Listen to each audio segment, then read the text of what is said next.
Most people think time is universal, that a second is a second, everywhere, for everyone. It feels obvious, it feels unavoidable, and it is wrong. Not slightly wrong, not technically wrong, conceptually wrong. Time does not flow the same for all observers. It never has. If you move, time slows down.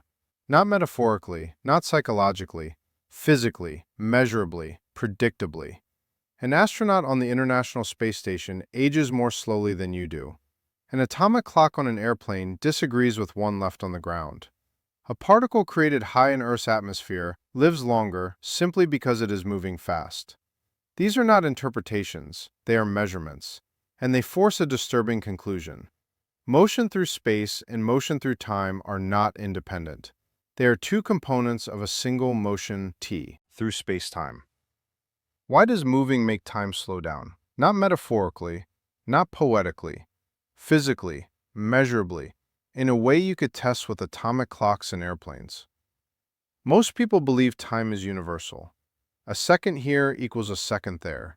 Your watch and my watch and a clock orbiting Earth at 17,000 miles per hour, all ticking together, synchronized, absolute. That belief is not a little wrong. It's fundamentally wrong. Here's what's actually happening right now. Astronauts on the International Space Station age slower than you. Not by much, about 1/100th of a second per year. But that's not a rounding error. That's not instrument noise. That's reality enforcing a rule. And the rule is this: the faster you move through space, the slower you move through time. Wrong. Let me say that again. Moving through space steals from your movement through time.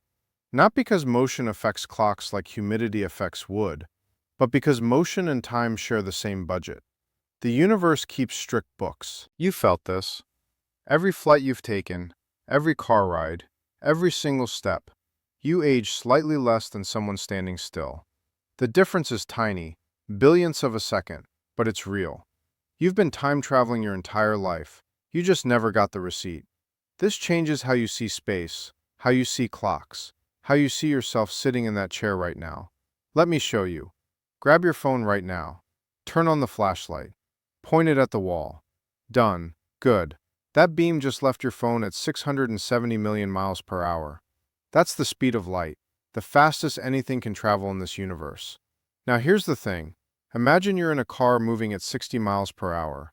You turn on your headlights. How fast is that light traveling? Your intuition says 670 million plus 60, right? Wrong. The light from your moving car travels at exactly the same speed as the light from your phone right now. 670 million miles per hour, not 1 mile faster. This is where your intuition fails. If you throw a ball from a moving car, the ball's speed adds to the car's speed. That's how motion works. That's how everything works except light. Light doesn't care that you're moving. Light doesn't care that you're standing still. Light leaves at the same speed always. No exceptions, no negotiations. People say light has a speed limit, but that's just a label. Light doesn't obey a limit. Light defines the limit. The limit exists because light exists. Hold that thought. Here's your first interactive moment. Right now, with your flashlight still on, move your phone quickly toward the wall, then away from the wall. Did the light reach the wall faster when you moved toward it? It feels like it should. It looks like it should, but it didn't. The light hit that wall at exactly the same speed both times. Your motion added nothing. Your motion subtracted nothing. And this is the clue that broke physics. Because if light always travels at the same speed, no matter how fast you're moving, then something else has to change. Something has to give. Think about what that means. You're moving toward the light source. The light is coming at you, but it's not arriving faster. Same speed. Always the same speed. So what's bending? Not the light, not space, time. Time itself is stretching and compressing to keep light speed constant. The universe doesn't adjust light to match your motion. The universe adjusts time to protect light speed. This isn't preference, it's accounting. And your phone flashlight just proved it. You just held the evidence in your hand. You just watched time bend around a beam of photons. You just didn't know what you were looking at until now. So far, we've learned light travels at a fixed speed regardless of the source's motion. And if light can't change, time must. But how? How does that actually work? Picture this. Two mirrors, one on the floor, one on the ceiling, perfectly aligned. A single photon bouncing between them. Up, down, up, down. Every bounce is a tick. This is a light clock, the simplest clock possible. Now, here's the part nobody tells you. When this clock is sitting still, the photon travels straight up and down. Short path, fast ticks, time flows normally. But what happens when the clock moves? Imagine the whole setup, both mirrors sliding sideways. The clock is now in motion. The photon still bounces between the mirrors, but watch the path. The photon leaves the bottom mirror, but by the time it reaches the top mirror has moved. So the photon doesn't travel straight up anymore. It travels diagonally. Diagonal paths are longer than vertical paths. Simple geometry, nothing fancy. And here's where it gets even stranger. The photon can't speed up. Light doesn't accelerate. Light doesn't negotiate. 670 million miles per hour. That's it. That's the budget. No bonuses, no overtime. So the photon is traveling a longer path at the exact same speed. What happens? Each tick takes longer. The clock slows down. Not because something is wrong with the clock. Not because motion damages the mechanism. The clock is perfect. The mirrors are perfect. The photon is perfect. Time itself is running slower. Let me say that again. The moving clock isn't broken. Time around that clock is literally stretched. Each second takes longer to happen. And this isn't philosophy. This is geometry plus one rule. Light speed is constant. Think about what just happened. We didn't invoke magic. We didn't use complicated equations. We just drew a triangle, a photon, two mirrors, a diagonal line, and time dilation fell out automatically. Beautiful. Now zoom out. You're not a light clock, but you're made of atoms. And atoms interact using electromagnetic forces. Those forces are carried by photons. Light. Your entire body is a collection of tiny light clocks. Every chemical reaction in your brain, every signal in your nerves, every beat of your heart, all of it depends on electromagnetic interactions. All of it runs on light. When you move, every light clock in your body ticks slower. Not by much, billionth of a second, but the effect is real. You are a clock, and motion slows you down. The universe keeps strict books, and the accounting works like this. You have a fixed speed through spacetime always. You can spend that speed moving through space, or you can spend it moving through time, but you can't exceed the budget. Move through space faster, you move through time slower. Stand perfectly still. All your speed goes into time. Time flows at maximum rate. This isn't the metaphor. This is the mechanism. Your phone flashlight, the light clock, your own beating heart, all following the same rule. Light sets the exchange rate, and reality doesn't issue refunds. But here's the question that should be burning in your mind right now. Who figured this out? How did anyone look at the world and see this invisible accounting underneath everything? The answer starts in 1905 in a patent office with a 26-year-old clerk who asked one strange question. Burns, Switzerland, 1905. A 26-year-old patent clerk rides a streetcar to work. His name is Albert Einstein. He has no laboratory, no university position, no fancy equipment. Just a question he can't stop thinking about. What would I see if I rode alongside a beam of light? Sounds simple, almost childish. But this question murdered 300 years of physics. Here's the part nobody tells you. Before Einstein, everyone believed in absolute time. Isaac Newton himself wrote it down. Time flows equally for all observers. A cosmic clock ticking in the background, universal, unchanging, everywhere the same. This made intuitive sense, still does. Your watch and my watch should agree. A second should be a second. But Newton also believed light was made of tiny particles traveling through space. And particles can be chased. Particles can be caught. So Einstein asked, what if I chase light? Imagine you're running alongside a light wave getting faster and faster, matching its speed. What would you see? According to Newton, you'd see a frozen light wave, a still photograph of electromagnetic fields hanging in space, not moving, just floating there. But that's impossible. Maxwell's equations, the laws governing electricity and magnetism, don't allow frozen light. Light must move. Light must always move at the same speed. That's not a suggestion. That's baked into the mathematics of electromagnetism. Einstein saw the contradiction. Newton says you can catch light. Maxwell says you can't. Someone was wrong. And here's where it gets even stranger. Einstein didn't choose Newton. Einstein didn't choose Maxwell. Einstein chose light. He said, light speed is the constant. Everything else adjusts. Wild. If light always travels at the same speed for every observer, then two people moving differently will disagree about time. They have to. There's no other way to make the math work. One person sees a clock ticking normally. Another person moving fast sees that same clock ticking slower. Both are correct. Both are measuring reality. But reality looks different depending on how you move. Einstein called this special relativity, and he published it in 1905. The same year he explained the photoelectric effect. The same year he proved atoms exist. The same year he showed mass equals energy. 4 papers. 1 year physics transformed forever. But the time dilation paper was the strangest because Einstein didn't discover time dilation in a lab. He discovered it by thinking about riding streetcars and chasing flashlight beams. Thought experiments. That's it. The universe keeps strict books. Einstein just read the ledger before anyone else. People say Einstein was a genius, but that's just a label. Einstein was stubborn. He refused to accept contradictions. He trusted the math over his intuition, and his intuition said time should be absolute. He ignored it. So far, we've learned light speed is constant. Time dilates when you move, and a patent clerk figured this out by daydreaming on a streetcar. But is it real? Can we actually prove time slows down? 3 proofs coming up. 2 twins born on the same day, identical in every way. One stays on Earth, the other boards a spaceship. The ship accelerates to 90% the speed of light. She travels to a distant star, turns around, comes back home. From her perspective, 5 years pass. She steps off the ship.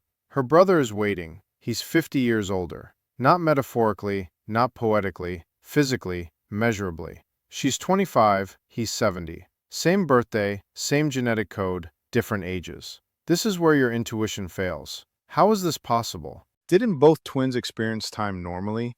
Didn't both feel seconds ticking at the same rate? Yes, exactly. That's the point.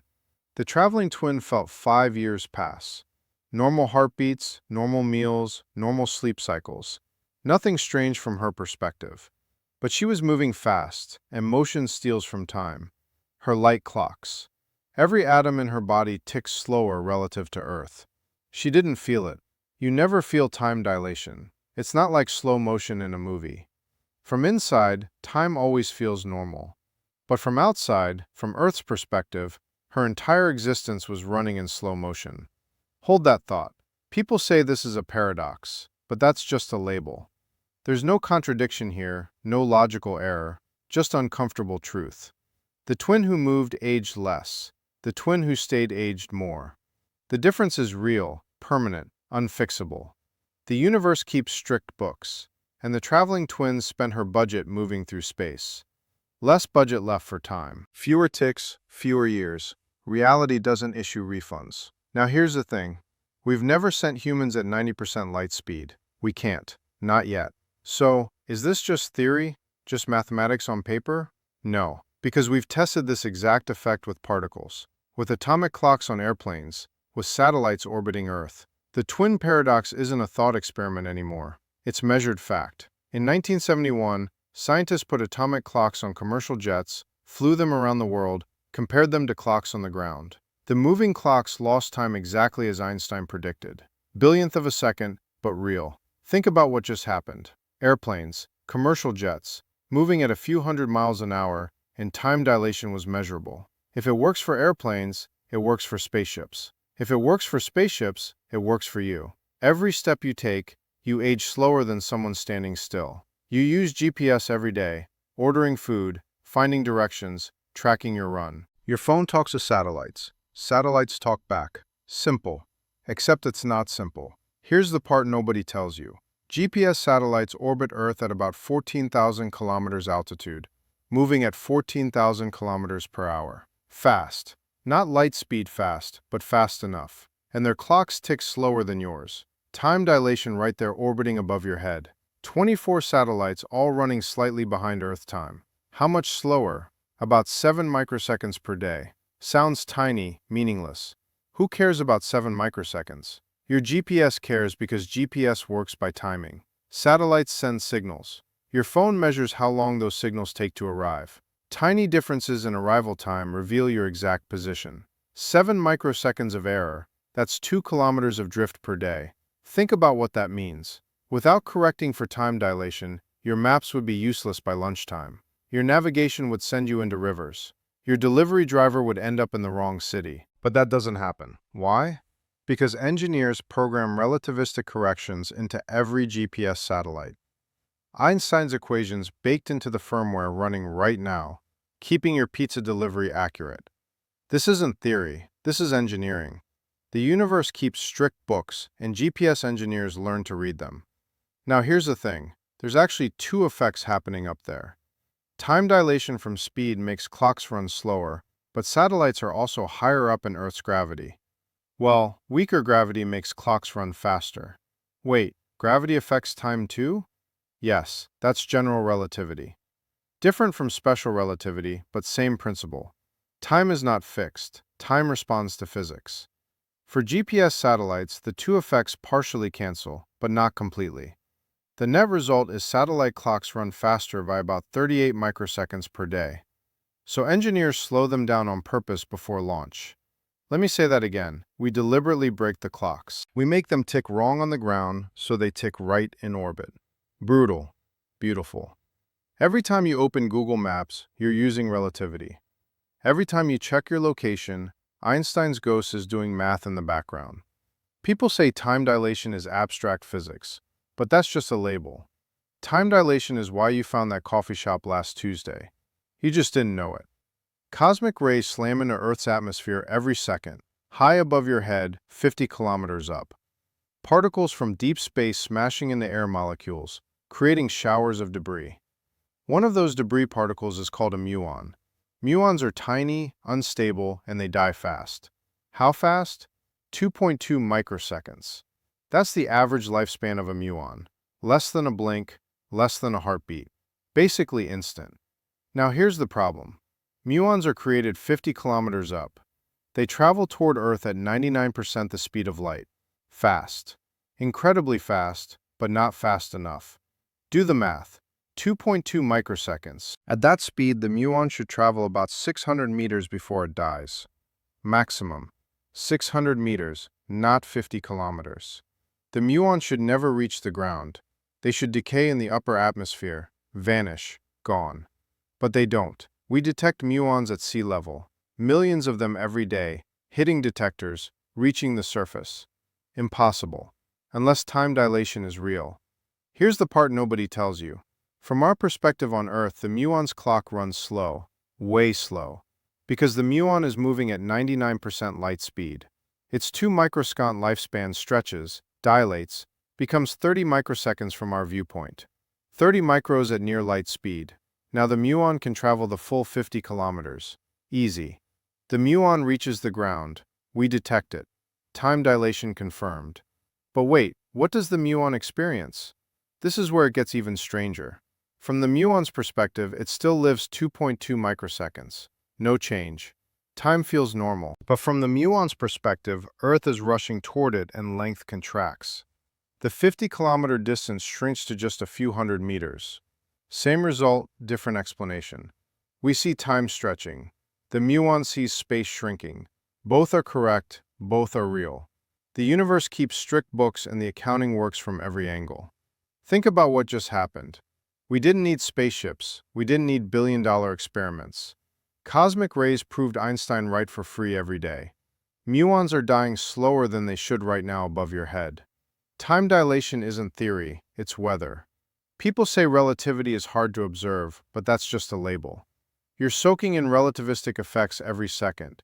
You just didn't have the eyes to see until now. Stop. Everything we've talked about, light clocks, twin paradox, GPS, muons. It all sounds like separate facts, interesting trivia, cool stories. But there's one idea underneath all of it, and this idea will change how you see yourself. Here it is. You are always moving at the speed of light. Always. Right now, sitting there reading this, you are traveling at 670 million miles per hour. Not through space, through spacetime. This is where your intuition fails. Space-time isn't two things, space and time. It's one thing, a single fabric, a single budget, and you're moving through it constantly at exactly light speed. No faster, no slower. Always the constant is enforced. Now here's the thing. You can divide that speed. You can spend some moving through space. You can spend some moving through time. But the total never changes. Think of a car's speedometer, but instead of measuring miles an hour, it measures your speed through spacetime. The needle is locked, always pointing at c, speed of light. What changes is direction. Point the car north, you move through space. Point it east, still moving through space. But point it toward time, now you're moving through time. You can't do both at full speed. The budget is fixed. Stand perfectly still. Zero movement through space. All your speed goes into time.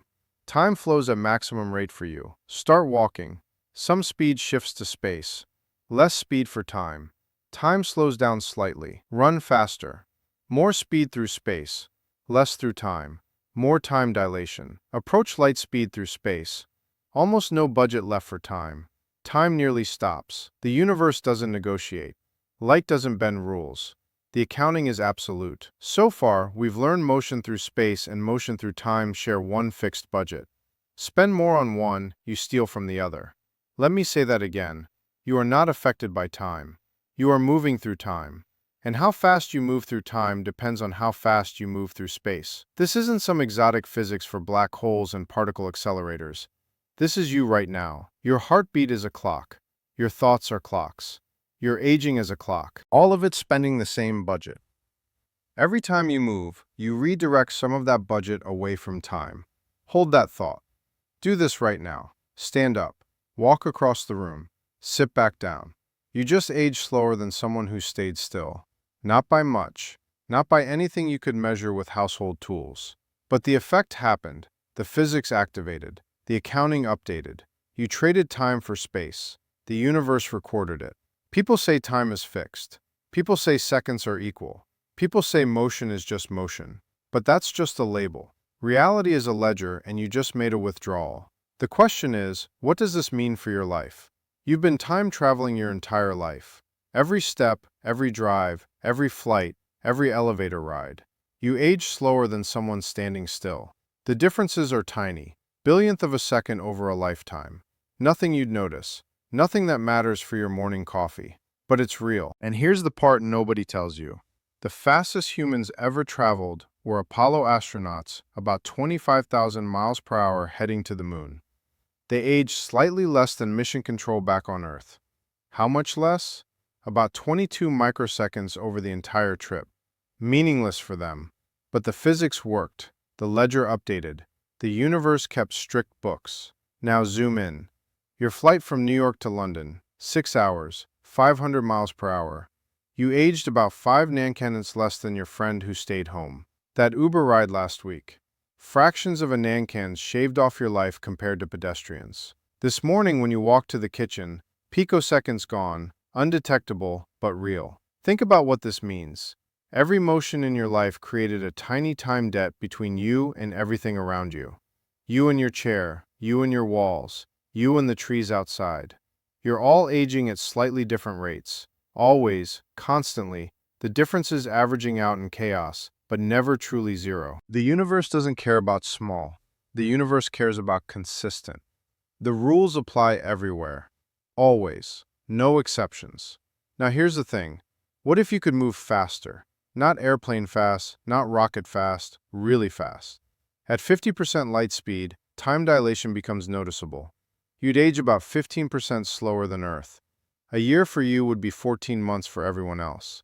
At 90% light speed, you'd age half as fast. 2 years on Earth for every 1 year you experience. At 99%, 7 years on Earth for 1 year of your life. And at 99.9%, 22 years pass on Earth while you experience 1. This isn't science fiction. This is physics measured, confirmed, waiting for engines fast enough to exploit it. Interstellar travel becomes possible not by breaking light speed, by trading time for space. A trip to a star 50 light-years away could feel like a decade to the traveler, while centuries pass on Earth. The universe keeps strict books, but it never said the books were fair. You can't outrun light, but you can outrun time. You've been doing it your whole life. Small scale, invisible, but real. Every step was practice. Let's go back to where we started. Your phone flashlight. That beam hitting the wall, 670 million miles an hour. Same speed whether you're moving or standing still. Same speed for astronauts. Same speed for muons. Same speed for light bouncing in a clock. That constancy isn't a quirk, it's the foundation. Because light refuses to change, everything else must. Time bends, space contracts, twins age differently. GPS satellites need relativistic corrections. Particles survive impossible journeys, all because light doesn't negotiate. So far, we've learned you're always moving at light speed through spacetime. Motion through space steals from motion through time. The universe enforces this with absolute precision. No exceptions, no appeals. And you've been experiencing this your entire life. Now here's the final thought. People ask, why is the speed of light the limit? That's not an answer. That's the wrong question. Light speed isn't a wall you hit. It's not a barrier blocking your path. Light speed is the exchange rate, the conversion factor, the ratio between space and time. Asking why light speed is the limit is like asking why north is perpendicular to east. It's not a rule imposed on the universe, it's the shape of the universe itself. Quiet. Think about that. You exist in a fabric where space and time are woven together, and the weave has a geometry, a structure, a ratio. Light reveals that ratio. Light doesn't obey the ratio. Light is the ratio. And every time you move, you rotate through that fabric, tilting your path, trading one direction for another. The universe keeps strict books. But those books aren't arbitrary. They're geometry. Pure, inevitable, beautiful. You started this video thinking time was fixed, that motion was just motion, that clocks tick the same everywhere. Now you know time is a direction. Motion is rotation, and you're always traveling at light speed. You just didn't know which way you were pointed. Most people think time is universal, that a second is a second, everywhere, for everyone. It feels obvious, it feels unavoidable, and it is wrong. Not slightly wrong, not technically wrong, conceptually wrong. Time does not flow the same for all observers. It never has. If you move, time slows down. Not metaphorically, not psychologically. Physically, measurably, predictably. An astronaut on the International Space Station ages more slowly than you do. An atomic clock on an airplane disagrees with one left on the ground. A particle created high in Earth's atmosphere lives longer simply because it is moving fast. These are not interpretations, they are measurements, and they force a disturbing conclusion. Motion through space and motion through time are not independent. They are two components of a single motion through space-time.